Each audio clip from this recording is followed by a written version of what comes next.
Hello everyone. आज lecture number 5 में अपन श्वसन, पोषण और उत्सर्जन ये तीन जीवों के मुख्य लक्षण देखेंगे। ये तीनों के तीनों जो लक्षण है जीवों के विशिष्ट लक्षण है, जिसमें सबसे पहले अपन पढ़ेंगे ये श्वसन यानी रेस्पिरेशन।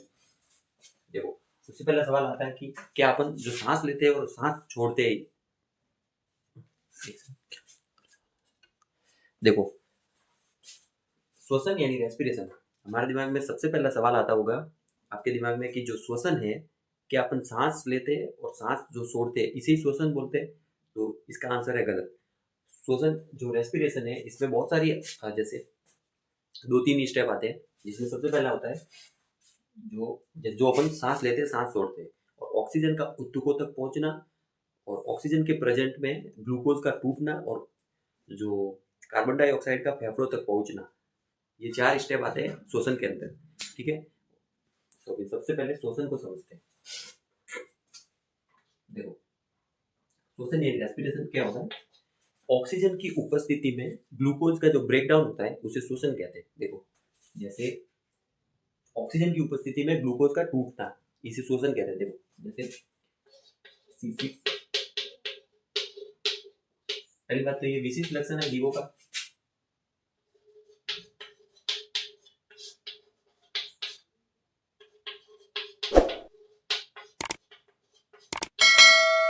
ठीक है, अब देखो श्वसन को समझते हैं। ये ग्लूकोज है C6H12O6, इसमें ऑक्सीजन की उपस्थिति में जब ग्लूकोज से ऑक्सीजन जुड़ती है तो जो ग्लूकोज का टूटता है यानी ग्लूकोज ब्रेकडाउन होता है। जैसे 6 कार्बन डाइऑक्साइड में, 6H2O में, और जो ऊर्जा निकलती है 673 किलो कैलोरी। ठीक है, वापस समझते हैं श्वसन किसे कहते हैं। ग्लूकोज का ऑक्सीजन की उपस्थिति में टूटना, ये श्वसन कहता है।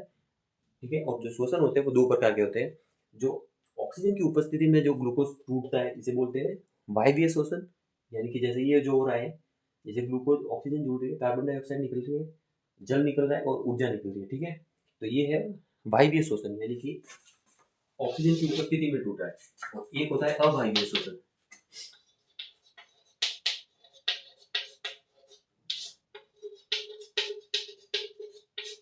यानी जब ऑक्सीजन नहीं जुड़ती है और डायरेक्ट जो ग्लूकोज का टूटता है, ग्लूकोज डायरेक्ट टूटता है, तो इसे बोलते हैं अवायवीय श्वसन, जिससे लैक्टिक अम्ल और कुछ मात्रा में ऊर्जा उत्पन्न होती है।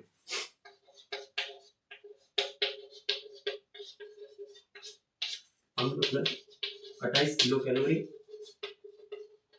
ऊर्जा उत्पन्न होती है। तो जो मतलब समझ सकते हैं कि जो अवायवीय श्वसन है उसमें एक तो ऊर्जा कम निकलती है और ये लैक्टिक अम्ल का निर्माण होता है। ठीक है, और जो वायवीय श्वसन है इसमें ऊर्जा अधिक मात्रा में निकलती है। ठीक है, वापस समझते हैं श्वसन किसे कहते हैं। ग्लूकोज का टूटना, जो ऑक्सीजन की उपस्थिति में जो टूटता है ग्लूकोज, उसे वायवीय श्वसन कहते हैं। और जो विदाउट ऑक्सीजन यानी कि ऑक्सीजन के बिना ऑक्सीजन के टूटता है उसे अवायवीय श्वसन कहते हैं। ठीक है, जिससे लैक्टिक अम्ल का निर्माण होता है और कुछ मात्रा में ये ऊर्जा का निर्माण होता है। ठीक है,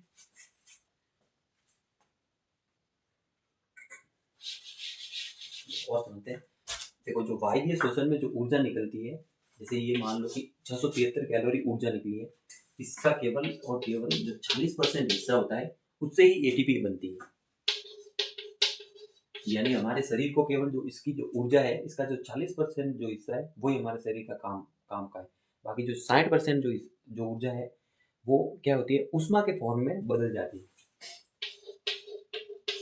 यानी जैसे देखो, जब अपन हाथ को ऐसे रब करते हैं तो जो रब करने में जो एनर्जी लग रही है वो केवल और केवल 40% है, और जो 60% जो ऊर्जा है वो केवल हाथ को अपने को गर्म कर रही है, हाथ को गर्म करने में लग रही है। ठीक है, तो जो 60% ऊर्जा है वो किसमें जाती है, ऊर्जा के रूप में।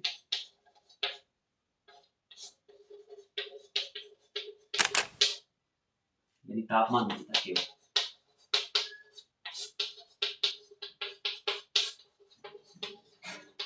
ठीक है, तभी तो जो ह्यूमन बॉडी है यानी जो मानव शरीर है उसका तापमान सदैव 37 डिग्री सेल्सियस रहता है। सदैव, चाहे गर्मी हो, सर्दी हो, बरसात हो, उसमें 37 डिग्री क्यों रहता है? क्योंकि जो ऊर्जा है, जो ग्लूकोज के ब्रेकडाउन से जो ऊर्जा निकलती है उसके जो 60% हिस्सा है वो केवल और केवल उष्मा के रूप में बदलता है। इसी कारण से जो है हमारे जो शरीर का तापमान है वो 37 डिग्री रहता है। ठीक है,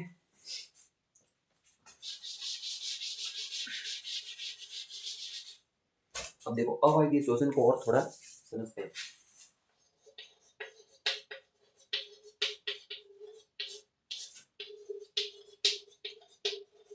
अवायवीय श्वसन यानी कि जो जिसमें ऑक्सीजन नहीं होती। देखो जैसे ये ग्लूकोज है, बिना ऑक्सीजन के ग्लूकोज टूटता है तो क्या बनता है, एक तो लैक्टिक अम्ल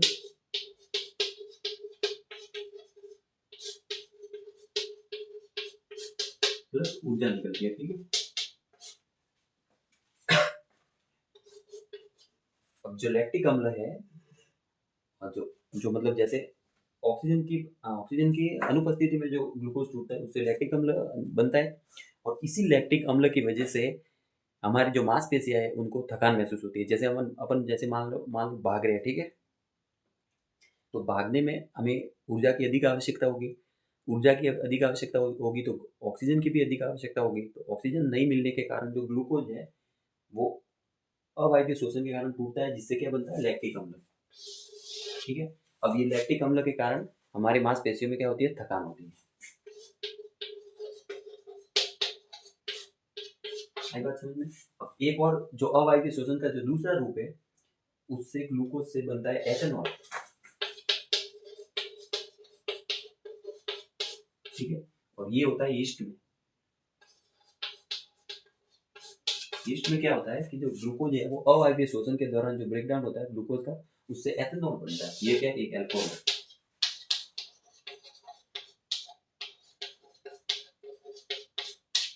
ये एक शराब, जो ये है एक शराब बनाने की विधि है एक तरीके से। ठीक है, अभी दूसरा जो लक्षण पड़ते हैं वो है पोषण।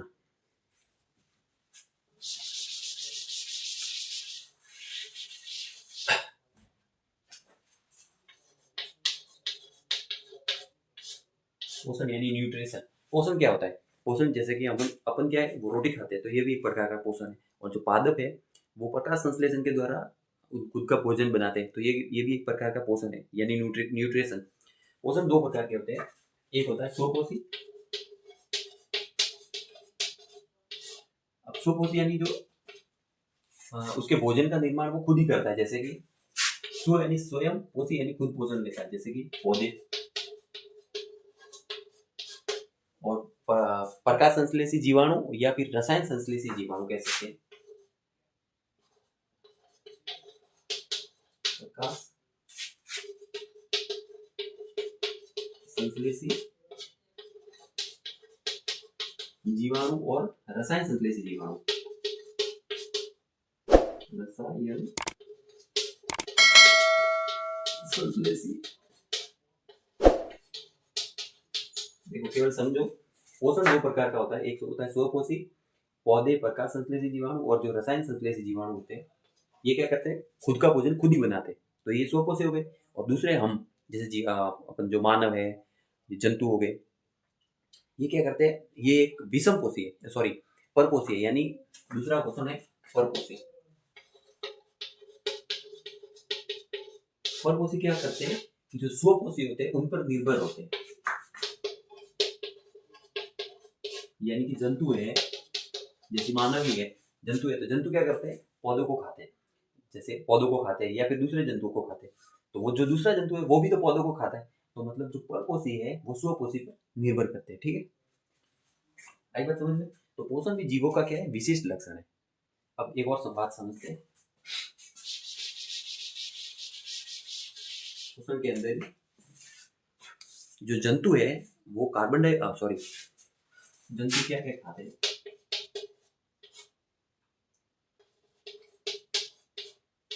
जंतु किन किन से पोषण लेता है, देखो एक होता है कार्बोहाइड्रेट,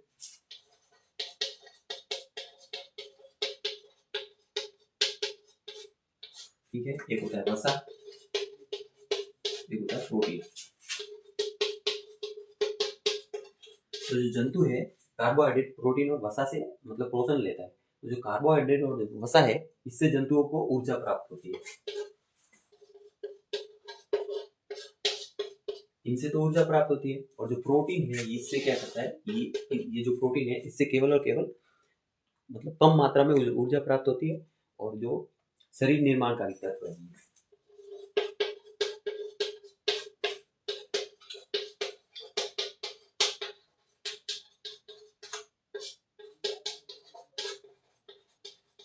ठीक है, यानी इससे शरीर का निर्माण होता है किसी प्रोटीन से, और जो कार्बोहाइड्रेट और जो वसा है इससे ऊर्जा प्राप्त होती है। अब जो अधिक ऊर्जा प्राप्त होती है वो वसा से होती है, इससे क्या होती है, अधिक ऊर्जा। और जो कार्बोहाइड्रेट है इससे अपने शरीर को जल्दी ऊर्जा प्राप्त होती है, यानी अति शीघ्र। ठीक है, तभी तो क्या होती है कि जो कमजोरी होती है, जब ज्यादा सीरियस होता है तो उसको क्या करते हैं, ग्लूकोज चढ़ाया जाता है।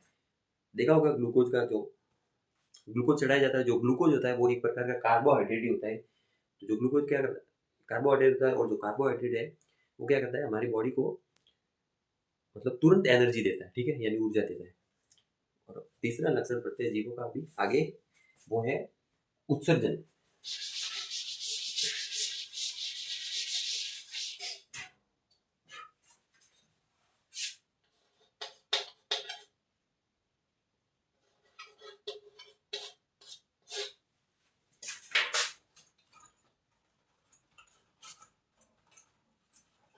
तीसरा लक्षण है उत्सर्जन। उत्सर्जन क्या होता है, हमारे शरीर से जो अपशिष्ट पदार्थ है उनको बाहर त्यागना, क्या कर लाता है, उत्सर्जन। यानी देखो उत्सर्जन क्या होता है,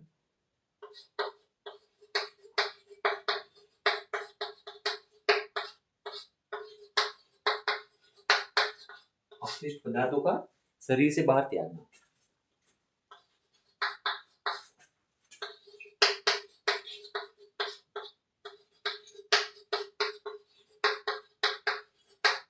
जैसे जो कार्बन डाइऑक्साइड है हम वो बाहर छोड़ते हैं, तो वो भी क्या है, एक प्रकार का उत्सर्जन है। जैसे देखो,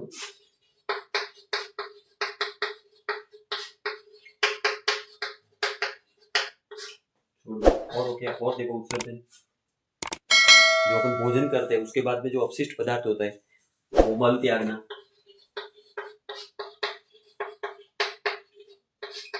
मल, मूत्र, जिसमें क्या होता है, यूरिया, यूरिक अम्ल, अमोनिया। ये क्या, यूरिया, यूरिक अम्ल, अमोनिया, कार्बन डाइऑक्साइड, ये क्या है, उत्सर्जित पदार्थ है, और इनको शरीर से बाहर निकालना जरूरी होता है। ठीक है, तो ये उत्सर्जित पदार्थ है, तो शरीर से बाहर निकालना जरूरी है। देखो, आज उत्सर्जन भी जीवों का विशेष लक्षण है।